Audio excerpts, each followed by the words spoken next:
बिस्मिल्लाहिर्रहमानिर्रहीम। देखिए, इस वक्त हम मौजूद हैं महमूदाबाद TP2 में, और ये कॉर्नर मीटिंग्स जो हमने पिछले कोई एक महीने से मुस्लिम लीग नून की शमूलियती प्रोग्राम मैं करता जा रहा हूँ डिफरेंट एरियाज़ में कराची के। अल्हम्दुलिल्लाह जिस कॉर्नर मीटिंग में जाओ वो जलसे की सूरत इख्तियार कर जाती है। और यहाँ महमूदाबाद में एक बहुत बड़ा जम गफ़ीर, हमारी माएँ बहनें, हमारे नौजवानों का बहुत बड़ी तादाद थी, और जिसमें और भी बहुत सारे लोग थे। और ये सारा क्रेडिट जाता है महमूदाबाद का। परवेज़ भाई मेरे साथ खड़े हैं, इन्होंने अपनी टीम के साथ पीपल्स पार्टी से मुस्लिम लीग नून में शमूलियत इख्तियार की है। मैं इनको दिल की अता गहराइयों से मुबारकबाद भी देता हूँ और वेलकम करता हूँ। लोगों का रुझान मुस्लिम लीग नून की तरफ बढ़ता जा रहा है ग्रेजुअली। उसकी वजह सबसे बड़ी जो हमारी परफॉर्मेंस है पंजाब के अंदर, मरीम नवाज़ जिस तरीके से एक्टिवली काम कर रही हैं दिन रात पंजाब की आवाम के लिए, तो उन्होंने जन्नत बना दिया है पंजाब को।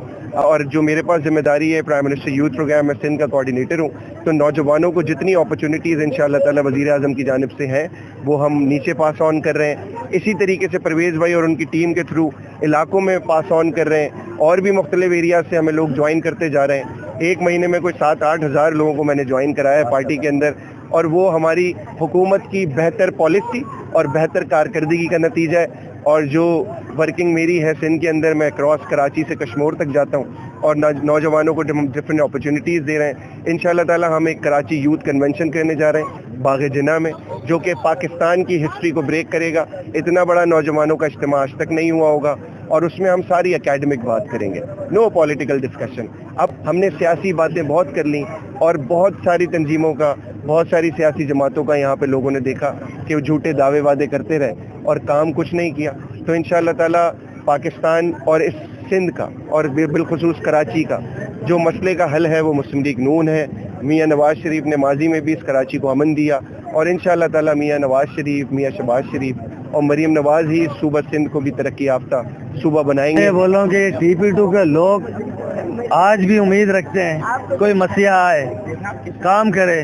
वो मसीहा में नून लीग की शक्ल में फहद भाई मिल गया।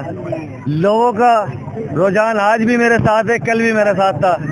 मेरी आंखें अगर नम हुई ना, वो खुशी के आंसू थे, मुझे लफ्ज़ों में बयान नहीं हो सकता। ये मेरे ख्याल मीडिया के लोग जानते हैं कि पहले यहाँ पे मैंने जितनी भी मीटिंगें कराई हैं ना, उन सबसे ज़्यादा मीटिंगें बड़ी, जो सब ने मिल के अगर जलसा कराया था ना, शायद ये उसका मुकाबला है। बताया आपको कि जिस रोड पे हम खड़े हैं, जहाँ हम जलसा कर रहे हैं ना, बस एक रोड हमारा 8 साल पहले, कम से कम 9 साल पहले ये रोड, मेरी शमूलियत से पहले ये रोड बना था। ये हमारा मुआहदा था। उसके बाद हमारी ख्वाहिश सबकी ये थी कि शायद हमारा इलाका लीज होगा। यहाँ फेज़ 2 है, एक इलाका हमारा हिस्सा है, वहाँ पानी की लाइन नहीं है। यहाँ से पानी वहाँ जाता है, कुछ बाहर से पानी मतलब जुगाड़ में आता है। चलो जी, वहाँ पानी की लाइन आ जाएगी, गलियां बन जाएंगी। इलाका ज़ाहिर है 15-16 साल में आबाद हुआ है, तो जाहिर सी बात है, आपको पता कच्ची गलियां हैं। बस एक उम्मीद हमने लगाई और 8 साल 9 साल हमने गुजारे, मगर जब काम नहीं हुआ, रिस्पॉन्स नहीं मिला, फिर उसके बाद जो मतलब मुझ जैसे आदमी का भी अगर कोई नीचे की सतह पे, ऊपर की सतह पे भी नहीं, टाउन या जनरल सेक्रेटरी या ईस्ट का सदर अगर फ़ोन ना उठाए सर, तो जो अगर मेरा फ़ोन नहीं उठाएगा, मैं आगे किसी के लिए कैसे मसाइल हल कर सकता हूँ, मैं कैसे वादा कर सकता हूँ।